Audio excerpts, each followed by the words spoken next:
is Dr. Anthony Balduzzi, and I want to welcome you back to another episode here on the Fit Father Project and the Fit Mother Project podcast.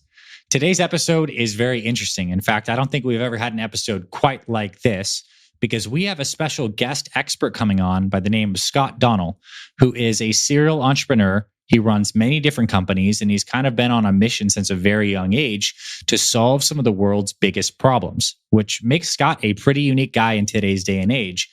And in today's conversation, we get into a couple of Scott's companies because they're so relevant to our Fit Father and Fit Mother communities. One of Scott's businesses that he's about to officially release by the time this podcast episode is live is a company called GravyStack. GravyStack that helps teach kids how to invest and also helps them go on life missions that will set them up for success later on in life. So we get deep into the psychology of parenting, what it takes to raise kids that are financially literate, healthy, and happy. We talk about a lot of things around parenting and Scott's personal philosophies, as well as how he maintains his health and fitness amidst a very busy schedule, running multiple companies, having 3 kids at home. So it's just a really cool conversation. I absolutely loved it, and I think you're going to love it too. And as you go through this episode, if you're interested in some of the things that Scott is up to, like GravyStack, like his other company that is like a health wearable band called Hapbee, there's going to be links in the show notes as well as stuff on our blog, so you can check that out.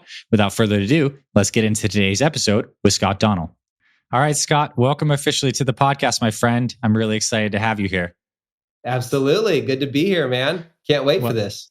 It's been fun because we originally met at a dinner through a mutual friend. And when I got to speak to you and I just heard about all the things you were doing, I'm like, we got to have this guy on the podcast because you're a serial entrepreneur and you have your hand in so many important topics today, like kids' finance and investing, wellness with new different types of technologies. And I want to have a great conversation today, starting with your background and then getting into some of the companies that you run, and then also talking about some of your personal experience with keeping yourself healthy, running multiple companies, having 3 kids, having a busy wife, and all the stuff. So to kick this off, please give us a little bit of your short background. How did you become a business builder? What's your story? How do you kind of like describe your mission up to this point?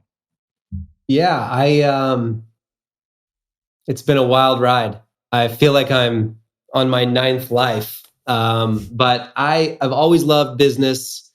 I've always loved finding something that is a problem or a pain point for a lot of people and then just solving it. That's like a great satisfaction for me. My first business was in 3rd grade. I actually have one with me here. Didn't even realize this. You see this? This is a gecko keychain. You can make them with beads and string for like 10 cents. And I would sell them door to door for like $1.50. And I sold hundreds of them. And after about 3 months, all of my classmates were like not going to lunch or recess because they were making my keychains for me. And I got suspended from school. And because I got my supply line cut because no one was going to lunch or recess. And so I got suspended. And I got home and my dad, instead of punishing me, he gave me a huge high five and took me out to dinner. And he's like, whatever you did to get suspended, I want you to do that for the rest of your life and you'll be successful. Nice. So started early, man. I absolutely love finding opportunities to serve people. So first one, over a decade ago, we started Apex Fun Run. So if anybody listening's ever given to a fun run for their school, it was probably us. We put on, 10,000 events now all over the country. We had about 120 franchisees. We were Entrepreneur Magazine top 100 fastest growing franchises for many, many years. We just sold that company. But I love watching kids grow and learn and develop. And that was really a niche that I fell in love with. And so that's really what kind of led into the GravyStack fintech, the banking app for kids that we're launching now. And there's been a few other ones along the way, Hapbee, the wellness product, and HeroMaker too. But yeah, I just want to find opportunities that a lot of people need solved. And finding great people is probably my unique ability. Nice. So see a vision of what needs to be solved, figure out the product market fit, right? What's the scalable, profitable model to serve all those people, and then find the world's best people and put them on a great team, have great company culture, and then really get out of the way. I don't want to be in charge of these things. My goal is to be a ghost and just set the fire and go and watch other people flourish. So that's me. That's leadership too, really. I mean, it's very powerful. And you had a nice segue there. One of the things that intrigued me most when I met you at that dinner was you mentioned like this financial app that you guys are about to release that teaches kids how to save and invest in like a fun gamified way, and it's called GravyStack. So what I want to talk, So I want to talk about GravyStack. I want to talk about like what you've learned today on why it's so important for parents to help their kids invest, and like what the methodology is, why you've built a particular technology, what's working. Let's talk about that. Yeah. So for starters, GravyStack is such a goofy name. Once you say it out loud, you'll never forget it. That's what I love about the name. But it's like gravy train and stacks of money. We just teach kids how to stack their gravy. And really what came down to was we have seen, I have thousands of other parents in my network. Everyone's raising kids. I have 3 of my own. My wife is a rock star teacher. She was a first grade teacher for many years. And we didn't even have a financial roadmap for our kids. And none of our friends did either. And I'm talking like some of the best entrepreneurs on the planet, right? They don't have a plan. And at best, most parents are like, yeah, we'll do the 3 jars where we give them $10 and they split it between save, spend, and giving. Maybe we'll get them a bank account when they're 12. And maybe we'll do like a lemonade stand or something. Like that's the best most parents have. And so there was a really big problem with financial literacy. And as you can tell, the world is going in the wrong direction, right? It's all consumerism. Kids are learning either they're falling on the side of spending whenever they get it, right? I have $1, I'm just going to blow it. $10, I'm just going to blow it. Or they hoard out of fear, right? Or they're just terrified of money. The whole conversation is scary because mom and dad fought over money. And whatever kids hear, they're going to internalize. And so if intimacy and finances are the 2 biggest fights in everybody's marriage, it's bound to hit the kids in a negative way if it's not being proactively taught, right? So really the key is to learn to master money, or it will by default master you, okay? Right. And so what we set out to do, and again, my background is in helping kids learn. Like Apex was we've helped over 5 million kids, I believe now, across America, teaching leadership, character traits, and fitness. It's a fantastic program we built. But what I've done for the last decade is watched America's youth learn. I watched what works, what doesn't work, what motivates them, what triggers them. I've watched the problems that parents have in raising these kids. There's a lot of outsourcing going on with parenting, okay? You're outsourcing your kids to school. You're outsourcing your kids to after school programs and sports. You're outsourcing your kids to even like a youth group or a church or a summer camp. There's a lot of outsourcing and hoping and crossing your fingers that they'll learn and catch the right stuff. But really what needs to happen is taking this stuff back under the wing and really developing our kids the way they should be developed and not hoping that schools will fill in those gaps. And when it comes to financial literacy, that really is one of the core principles that kids need to learn to gain confidence for their future. Okay, character traits obviously are our core and their values that you're setting in the home. But then when it comes to practical skills, financial literacy and the life skills that comes with it, that is dominant. Okay. Yeah. And there is a huge hole. Parents don't have the roadmap. Schools are not teaching this at all. Teachers don't even feel qualified to say anything. Right. And if they do, they're scared to say it because money is like, that's mom and dad. I don't want to touch it. And then even worse, banks don't care about kids because kids have no money. Right. And that's why you see very, very archaic banking, right? Like, why do we have checking accounts if no kid under 21 will ever write a check ever again? The statistics show. It's just so old fashioned and old school. And we're moving away from the actual dollar And so kids are less and less connecting real world exchange of cash to the digital world.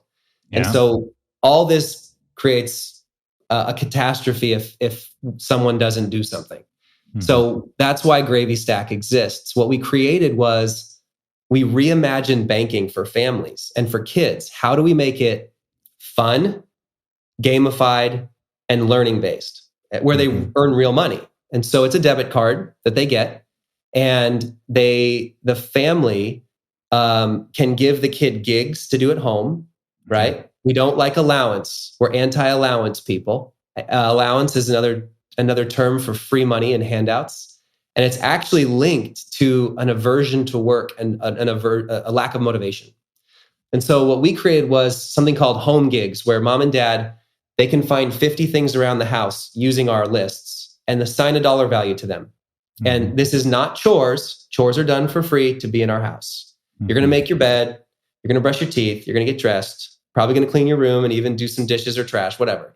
But all the other stuff around the house, parents don't even realize their kids should be doing those, and they should be paying their kids to do those. Yeah, like cleaning the windows, something like this.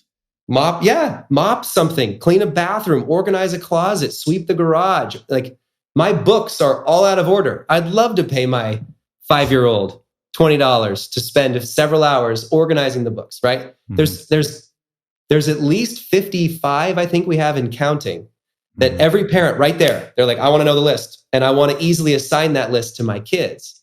And so the kids don't need a phone to do this. They can use an iPad, or they can use mom and dad's phone, and they can see what their gigs are for the week. And they auto occur every day, week, or month. And then once a week, mom and dad see what projects were completed for pay. And that is the new version of allowance. And it's directly linked to work and value creation. That is step one of GravyStack. It's a closed loop of value. Like the action, they get the reward immediately. It's self-motivating. It's powerful psychologically. Yep. So let's go to step two. So step two is the inner circle. So we have friends and family that join the app if they want to. It's optional, but most people prefer this. But they want to have like aunts and uncles and the grandparents be involved to motivate and encourage the kids even further. And so then they join for free, and they like and comment everything that the kid posts to the inner circle of the family. They're encouraging Timmy. My favorite thing, though, is they can give their own gigs to hire the kids right there at their house. They can give missions, which I'll get into step 3, which is the gamified side of this.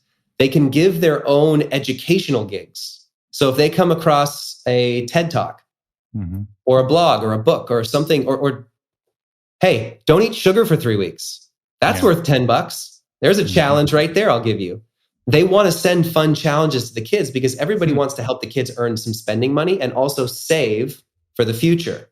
Yeah. Because every dollar the kid makes, we created something called a money machine. So forget the checking account, blah, blah, blah.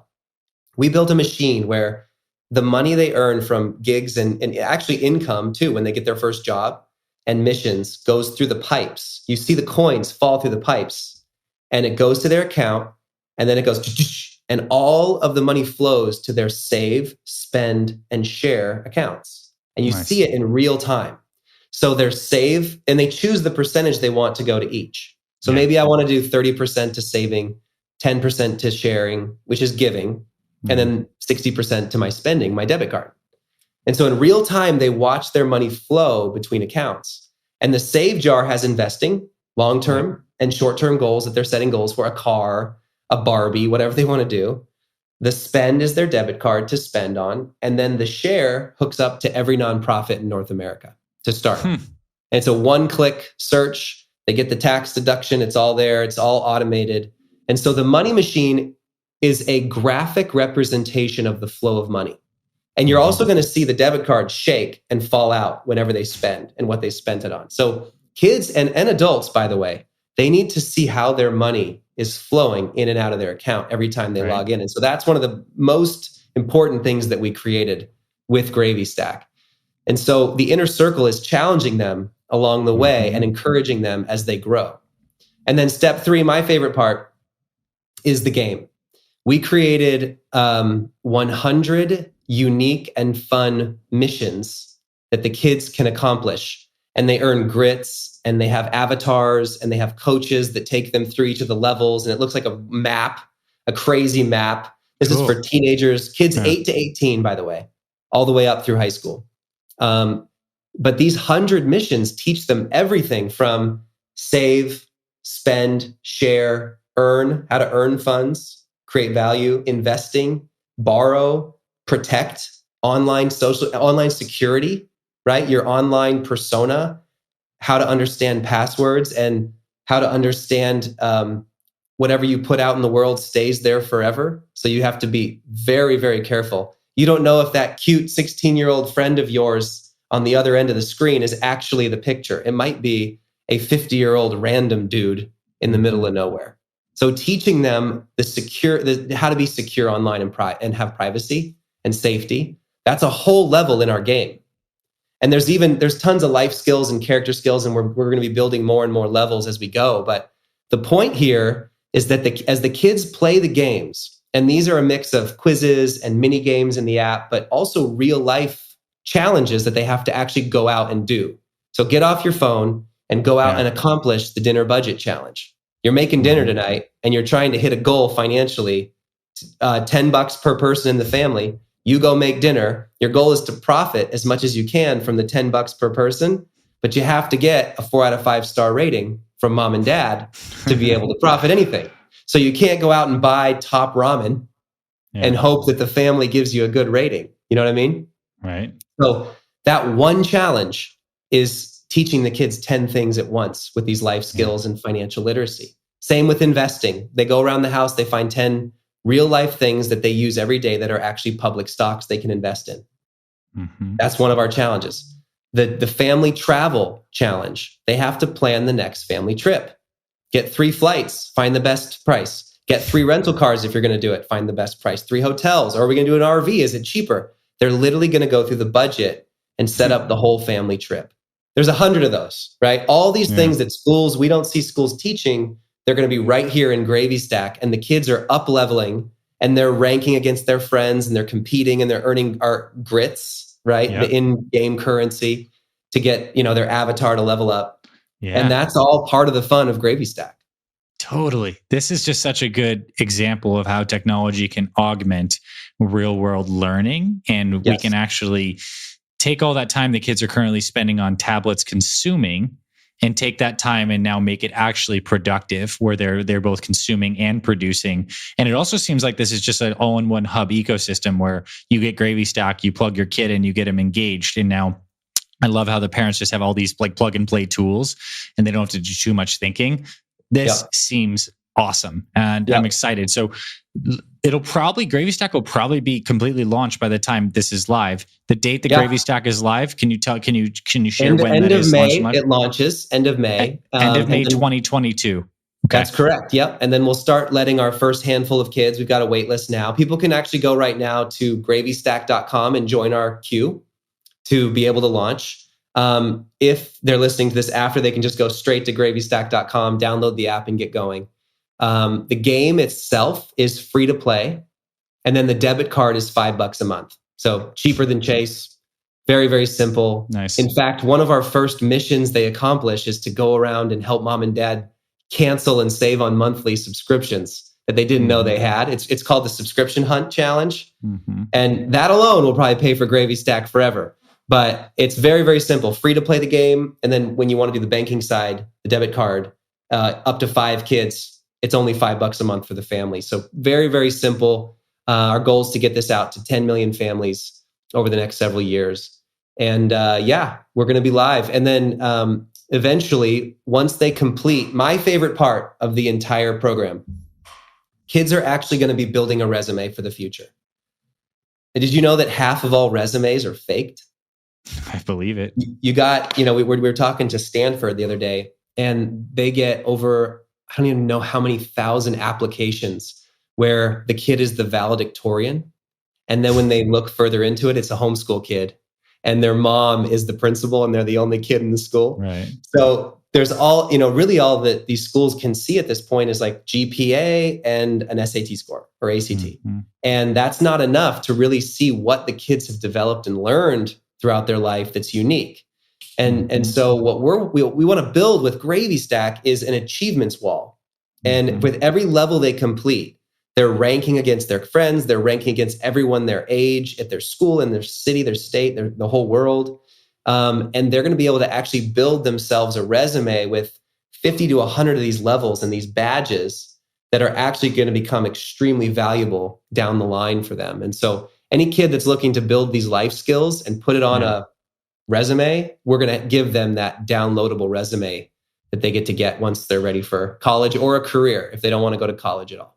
Yeah. And I'm just thinking about how successful a 14-year-old will be in life if he or she can literally plan a family vacation and all those steps and logistics involved with that.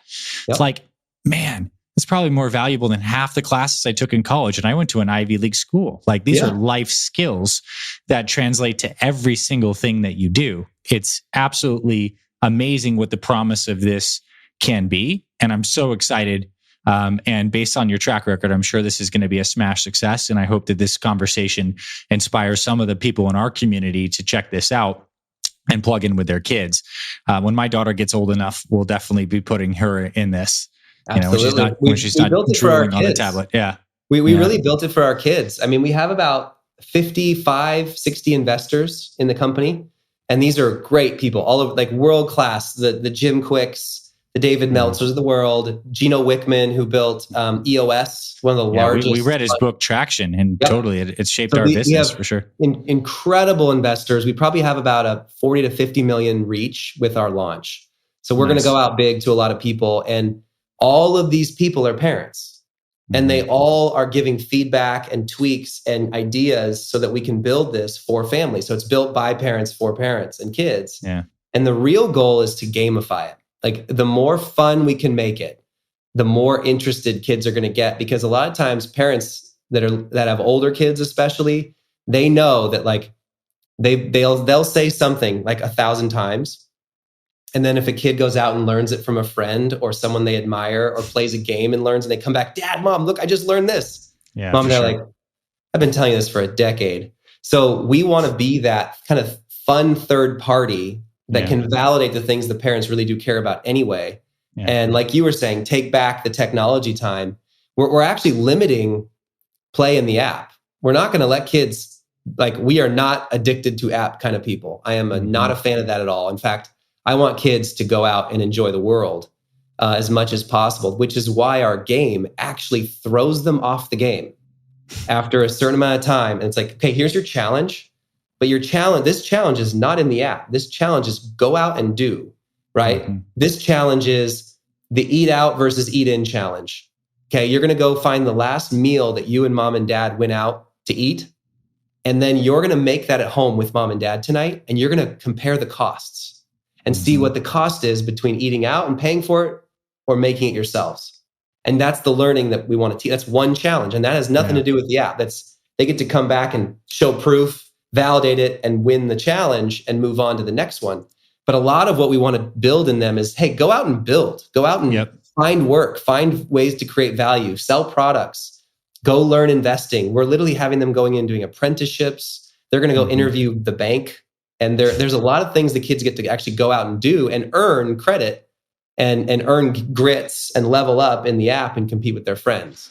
Yeah. And this type of learning is learning through direct experience, which is so much more valuable than like just didactic listening or book learning, because these subtle lessons can't be just communicated in words. They must be experienced. So that's great. Right.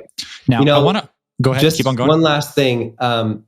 Chase Bank spent hundreds of millions of dollars last year on financial literacy. And all it was a bunch of blogs and textbooks. And it's just, people don't understand, like, a lot of people care about financial literacy. Sure. It is a hot button right now, but nobody's understanding how to actually get kids to fall in love with it, right? Mm-hmm. Kids fall in love with something when they feel like they're on a hero's journey. Mm-hmm. They fall in love with something when they actually get to go out and experience it and go out and learn by doing. So if we can mix the game, learn, earn, that's like our 3 tagline words, game, learn, and earn. That's what's going to motivate and actually move the needle, right? We really do want to close the financial illiteracy gap, and not just say we're doing a good thing and sell people debit cards. There's a lot of other companies. You can get a debit card anywhere. That's not our goal. Like, don't use us if you just want a debit card. You need GravyStack because it's actually going to move the needle. Nice. This was really good rundown. Like, I get even more pumped about it as you're talking. And I do want to pivot here because I want to talk about one more of your companies before we kind of get into your personal health and wellness routines, about how you maintain your health and be so busy all the time too. I want to talk about Hapbee, which is a pretty unique company because you guys are really interfacing what I would consider like next level technology using like electromagnetic fields with performance optimization. I think this will be interesting for those listening because the stuff we teach at Fit Father and Fit Mother is the foundational basics, like behavioral change. How do you drink more water? Which foods do you eat? How do you move your body? What supplements? But there's so much more to the body than just these inputs and behaviors. We are electromagnetic beings. We have this electric nervous system. And it turns out that there's a lot of cool ways we can alter physiology with electromagnetic fields. And you tapped into that, which I think is fascinating. And I'd love you to tell people about Hapbee, what it is, some of the basis of it. Don't want to spend a ton of time on this because I have more stuff I want to get into, but share about Hapbee, please. Yeah, so Hapbee, Hapbee, Hapbee. It's a little weird of a spelling. If I could get happy.com, the actual word, I'd be a bazillionaire, and there's no way I could ever get it. So it's Hapbee. But the point of that is our logo is a bee, right?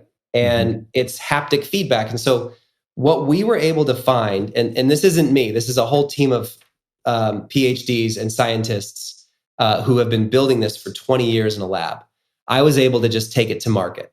But the Hapbee technology basically utilizes ultra low magnetic fields that replicate the effect of certain chemicals in your body. So like we have a signal that you can play through the device that mimics caffeine. Okay. And that's just one of the 25 blends. But the signal for caffeine is the alert signal. So instead of drinking a ton of coffee or Monster or Red Bull or whatever else people drink to try to get energy and sugar and caffeine, they can literally, with the app, click play. And when they're wearing this at home, at their computer or work, they'll get an elevated buzz. They'll get an energy boost. They actually feel it within 3 to 5 minutes, sometimes up to 10 minutes. You start to feel this elevated signal that mimics the effect in your body of caffeine. And so it's an incredible technology. Your body is really made up of energy, right? Your cells communicate through electron exchange, through vibration.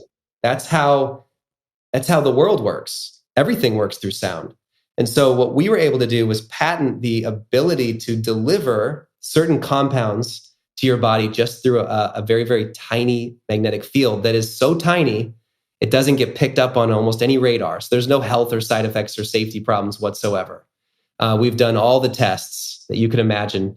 We've done the double-blinded, placebo-controlled tests. We've done the animal studies. We've done the safety tests. And it's so precise and so small, it actually speaks the volume level of your cells. That's how small and precise it is. And so with just a tiny field, we're able to basically trigger certain receptor sites in your body to give you a specific feeling. And we can do the same thing for sleep, which mimics melatonin, right? Or adenosine. So we have, 10,000 people probably tonight. Literally, they're going to be playing for 30 minutes before bed, the sleep signal. It's a sleep preparatory signal that basically elevates your adenosine levels, triggers melatonin, and brings you into a tired, ready for bed state.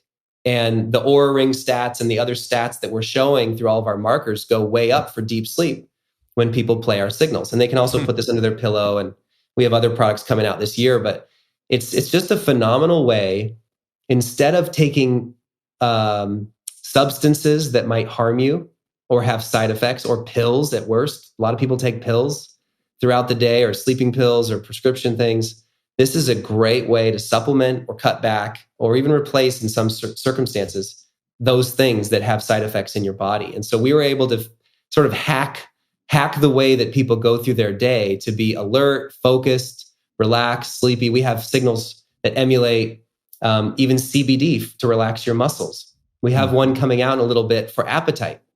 We can actually suppress an appetite response through one of our signals. Same with blood flow, We have nootropic, like nicotinian nootropic signatures that elevate your focus and your performance. It's just a fantastic product. And I was able to invest in the parent company many, many years ago. So I've known about this for 15 years now. And a few years back, I approached them and said, hey guys, have you ever thought about going the consumer route, right? Because they're doing all the medical side. They're working with people with brain cancer, and they're working in the pain space and things like that. And so I said, what if I just licensed your tech and create a consumer product for people for a couple $100 to go and feel good all day and night? And they said, have at it. So that's how we got here. We launched a couple years ago. We went public in Toronto. Company's doing great. Brought in a CEO last year. He's been fantastic. There's about 35 people now on the team, and they're delivering these products worldwide. So yeah, you can just go to hapbee.com, HAPBEE.com, and grab one for yourself and start enjoying it. Nice. That's really cool. And I think if people are interested, definitely start to explore this world of electromagnetic, tools. I really do feel it's the future. I have a high powered like PEMF mat, pulse electromagnetic frequency mat, that is good for certainly blood flow, healing, and many other things. The Hapbee seems so cool because it's just so portable and it's right there. That's great. Portable is everything, right? Portable is key. Like you want to be able to bring it on a flight. People love it when they're traveling. We even have a morning commute signal that gets people up and energetic while they're on their morning commute to work, right? An afternoon slump signal. There's just all these ways that we can help people. My favorite way that we help people is mental health. So there's a lot of people that struggle with anything from anxiety or depression or insomnia. Now, we're not a medical prescription, right? But people that struggle with those things, or even people that are addicted to certain substances, they've been using Hapbee for years now to get the effect they need to get them off of certain chemicals that can harm them. So that's a big win for me. That's my favorite part. Nice. Well, that's huge and very interesting. I want to pivot off of your companies now, and I want to talk a little bit more about you. Particularly, you're a healthy guy. You're also a busy, high-performing guy. I'd like to know about some of your systems and routines for keeping yourself healthy amidst a demanding schedule with your family, with your work. Like, what do you think are like the important things in your daily routine, from when you get up and go to bed, or what you focus on a weekly and monthly basis to maintain a high level of health and energy? Yeah, I could give you a dissertation on this. I feel like it's been my whole life for the last 4 years, especially with Hapbee, and understanding how the brain and the body work together. But I think there's a lot of people you probably interview that can give you the best supplements to take, the best food to eat, the best exercise routines. I think the best thing I can help your audience with is everything does start in the mind. I think people really undervalue their brain. They don't take care of their brain. They don't take care of their mindsets.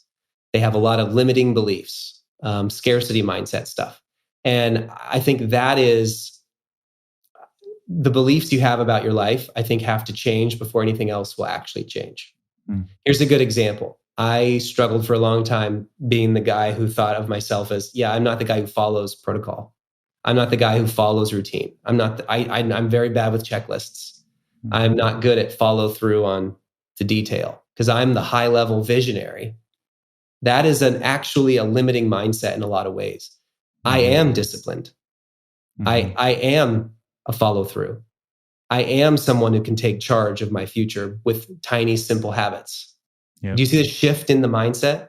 I think a lot of times, out of desperation or pain, people buy things to solve their problems, and they're just throwing money away until they fix their brain. Yeah. And so I think if you want to change your habits and your healthy habits, you have to change your mindset. You have to write down and commit to yourself who you are as an individual that is able to change, right? I have a vision. You probably see all these vision things from the great Dan Sullivan. But I have a mission statement I read every day. I am a dedicated and loving husband and father first. I am the world's best entrepreneur. And when I say best, I mean most balanced. I don't want to be the world's richest entrepreneur. I want to be the world's most balanced entrepreneur. I will serve 1 billion people a year, and I will make and give away billions to wherever God asks me to. Okay? I am a force. I am a powerful leader, and God has blessed me to be a blessing to the world. I read that every day. Mm-hmm. As many days as I possibly can. I memorize it basically, but I say it every day and I live it. And you have to have these mindsets if you're going like you guys help so many people lose weight and get into a healthier life. You give them longevity. You give them back their time with their grandkids later. Mm-hmm. Like it's an incredible thing, but it has to start with deciding who you are and having the right mindsets, right? So everything really does start in the brain. Like even from a medical side, the best pharmacy in the world is between your ears. Mm-hmm. People don't realize that. When you meditate, when you do, spiritual practice, prayer, gratitude, intentionality, focusing on the good, not the bad, focusing on the opportunities, not the threats. When you think that way, it opens up. It actually releases certain chemicals in your brain. Yeah. Okay. And it gives you more energy. It revitalizes your mitochondria. It helps you with blood flow. It helps you with digestion. It helps you with your GABA nervous system, which triggers stress, fight or flight. Yeah. The practices need to start in your head to then move into your body. Yeah. That is the number one thing I could tell people, because until you've got that set up right, nothing else is actually going to be affected. So that would be the first thing I would say to people. I think amazing answer. I also think subtly what's underneath that is you're shifting away from reliance on external inputs to fix or change you, and you're creating this kind of like personal power through a very like top-down approach to rewiring your thinking, and therefore like your action and your feeling through that. And if people didn't gather it, it was pretty obvious from what you shared, I felt. But every single day you do this early in the day because you're kind of like setting the tone for the thinking. And repetition is really what helps with these things tremendously, because our thinking creates grooved patterns in these neural networks. And if we want to regroove new patterns, especially if we've done some old BS ones for many years, it often takes some time and it takes repetition. These powerful I am statements paired with feeling, the words with the feeling is really what it seems in my experience like drives this. And then you got to walk the walk. Because if you're saying these things in the morning and doing actions that are not congruent with that, then subconsciously you're not going to be as congruent. But I know over time you do this. And there's no doubt, Scott, in my mind, that your success is largely determined by the fact that you probably have a much more expansive mindset than so many people. And I also think that's why GravyStack, not to bring it back there directly, is so cool, is because in the time when the mind is really forming some of these early impressions and experiences, you're almost like using this tool to like expand people's primary identity, beliefs, and mindsets early on. So amazing. Man, I could talk about this forever, but I absolutely love one of our favorite things that we do in our first level of the game for GravyStack is it's called the money motto. And the kids actually go through the game and they take this quiz that shows what their motto is currently to money, right? Are they fearful because of parental fights or something? Or they're scared because money's always not enough? Are they a consumer, right? Are they a hoarder? Are they a spender? What it does is it shows your relationship to money currently, and then it gives you a bunch of really good mindsets and tips with what to watch out for in that mindset. And really the goal is to free kids at a young age from the fears or the trappings of money that, money is, it's a tool at the end of the day. That's all it is. It's a tool that determines value. And when it becomes everything, then it becomes your master. And so really people need to get a healthy relationship to money. And if you can understand how there's grit, personal responsibility, and delayed gratification. Sure. Those are the three traits that are most highly correlated with success, for sure. That's it. Yeah. And that's how you have compounding interest. It's a very simple thing. And if kids start to understand this long-term mindset that they can master money and make it work for them instead of them working for money for the rest of their life, it will absolutely free them up to live a healthier, happy life. Now, it's not the only thing. There's a lot of things. In fact, the most important thing is, who do you love and who loves you? It's as simple as that. Like, how are you loving people and who is loving you? Like every day, that should be one of the best focuses you could ever have. But for sure, when it comes to money, money can be such a blocker for a lot of people. It can take up so much mental energy every day. And that our goal is to free kids of that, to be responsible financially, to be prepared financially, to understand how to have money work for them long term. And once they do that, they've almost set a groundwork. And now they can start on, what's my unique ability? What was I brought to this earth to do? Right? Where do my greatest skills and the things I love and the needs of the world meet in my sweet spot, that I can start creating value and serving other people? That is the highest level. That's the tip of the pyramid for the hierarchy of needs, that we want to get kids there. And I think a lot of times kids have that passion early on in life, and then they just get pummeled by real life later on as they're developing and growing. And, they go through their teens, and you've got the crazy social things going on. Then you get into like the fear of, will I get into the right college? And will I figure out the right job? What if I miss my calling? All that stuff. And then everyone's 20s are a nightmare. We want to just get away from all that and show kids like, look, there's a simple foundation of finances and life skills that you can learn that can really set you up to be able to live the life that you want to live and serve others how you want to serve them. And so that's really the foundational goal. I mean, that's how a lot of people are going to be healthy. That's how the long-term health comes, is by mastering these things in the short term.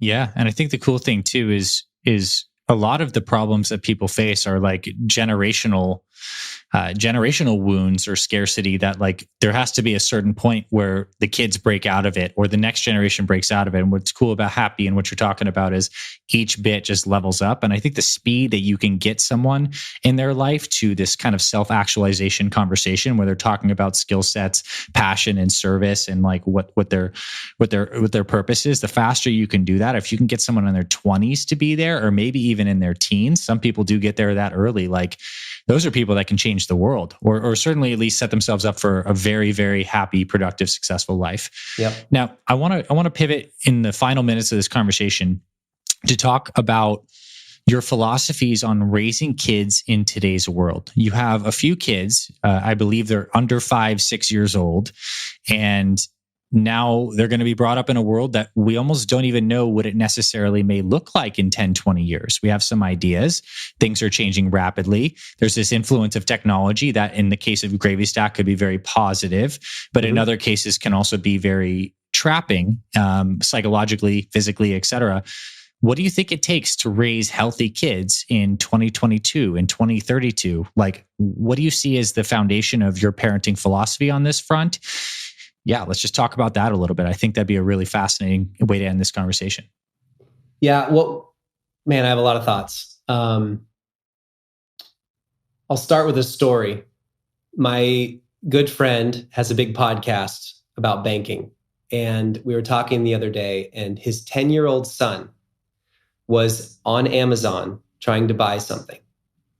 And in the discount code box, he had a physical $10 bill, and he was trying to type in the unique federal ID code on that $10 bill into the checkout for Amazon. And he's like, Dad, I don't get it. Like, this should be easy. We type in codes, other pieces of paper all the time. What's going on? Why isn't this working? Why doesn't Amazon know that I have this $10 bill? I have the code right here. And it was this wake-up call for us that not only is technology advancing so far beyond what we can understand, and don't get me started on Google and what they track, and the AI that's being developed, we as parents need to figure out what are the best things that my kid can learn today to be successful tomorrow. Okay. And I personally don't think it's like being the best at every technology, right? I think there's going to be a sea change back to traditional, let's go out into the woods. Let's go build something together. Let's go do things as a family. Let's go camp. Let's go hike. Let's go travel. Let's take the RV and go somewhere. Like real life, real world experiences are how kids are forever going to have to develop. And that's fun, right?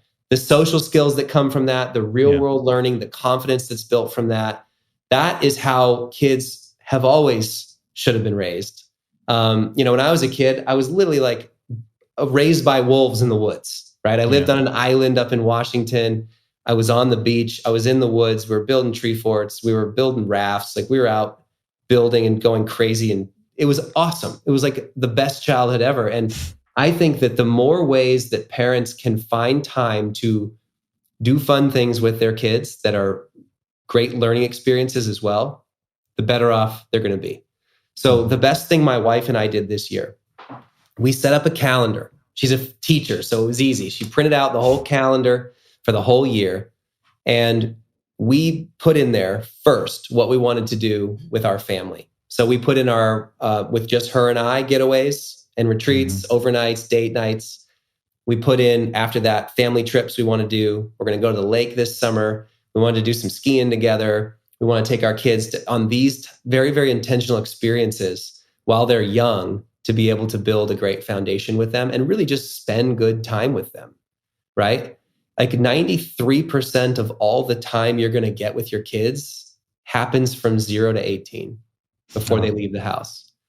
93% of it. So that right there should be the lesson for parents, which is spend time with your kids. I have a friend who, his name's Hal, Elrod Miracle Morning book. He basically said, whenever my kids are not in school, I'm not working. And that's a crazy thing to say. You're like, how do you do that? He figured it out. He's like, every day after 3, I'm with them. Every time they're off from school, I'm with them. And work figures itself out. And I just think in this world of digital, we can work from different places. We can do projects. We can take time with our kids. Nobody has ever looked back and regretted not like spending too much time. No one's ever regretted spending too much time with their kids. Everyone regrets spending not enough time. Yeah. And so I think, like I said at the beginning of this call, outsourcing your kids' development to other people and other things is probably one of the greatest missteps you can make as a parent. So where are you outsourcing your kids? It's as simple as that, right? Sometimes you have to for this or that or work or whatever, but where can you take it back? Where can you bring it back? What are you talking to your kids about over the breakfast table or the dinner table? What are you doing with your kids on the weekend? If you're exhausted after work and you're not giving your kids everything when they're with you, how can you change that? How can you give yourself more energy, give yourself an hour buffer before they come home or before the end so that you are revitalized and fired up to spend that time with your kids? And so, technology is a big deal. I think GravyStack is going to help give parents and kids a lot of fun activities and challenges to go do together. And I think we're going to hit on DeFi. We're going to hit on crypto. We're going to help the kids get a good foundation for all these different life skills. And by the way, there's a parent secret backend too, where all the parents are going to be able to learn about these levels while the kids do them as well. So there's like a parent tutorial and training so that mom and dad can learn about these things because sometimes they might not know either. And so they're going to be able to learn right alongside and have fun with the kids. But again, it comes right back to what are you outsourcing right now and what can you take back? Instead of throwing your kids in some camp this summer, why not figure out your family camp, right? Yeah. There's one of the things we're doing for GravyStack is we're writing down the top 100 skills every kid should learn before they leave the house. And we're literally just going to give parents a tee up. Like, here they are based on the age range they're at and try to get them there by the time they leave the house. And that's 100 awesome opportunities for you to go do something with your kids or trainings and boot camps or building things in the backyard with your kids that are going to prepare them for the real world and help them get ahead. Yeah. I think it really just comes back to that. No amount of outsourcing to this or that perfect trainer or study this, study that, go out and do this. Everyone is so worried about getting their kids ahead by outsourcing. where the best families I've ever seen with the best kids that are now grown up with their own families, they didn't outsource. They took it upon themselves and they taught their kids what a real family looks like. So that's my encouragement to parents out there. Yeah, another beautiful answer. And I think practically where the rubber meets the road is it comes down to structure and intentionality. Like that, what you mentioned about taking that time to sit down and put the things on the calendar, that takes care of so much. It blocks out that time, so it's going to happen. You've already kind of taken care of the initiation energy, which like inertia is something that prevents us from taking action so many times. It's already scheduled. It's in motion. And then I think with GravyStack, what is really cool is that you're basically giving parents the opportunity and the initiation energy and the structure already where they don't have to figure this out. So I think these are very, very core themes that have been through this conversation. I've found this totally fascinating. You've been amazingly articulate, and I can't see how someone wouldn't be excited to click the links in the show notes and check out all this cool stuff that you're up to. And I want to say I'm happy you're out in the world, Scott. I'm happy you're doing good work and you have such a big heart. I hope you do get the opportunity to give away $1 billion one day. I think that'd be super cool. We're on the way, man. We're on the way. Yeah, that's amazing, bro. And I appreciate you too. You guys are helping countless families right now, and I love being a part of this. Can't wait to share this episode out with everybody and really shed a lot of light on your mission too, because you guys are giving people back their health. And my favorite quote is, the person with their health has 1,000 dreams. Yeah. The person without their health has just one. So yeah, it's a big deal, man. So congrats to you too. Thanks, Scott. I appreciate you coming on today.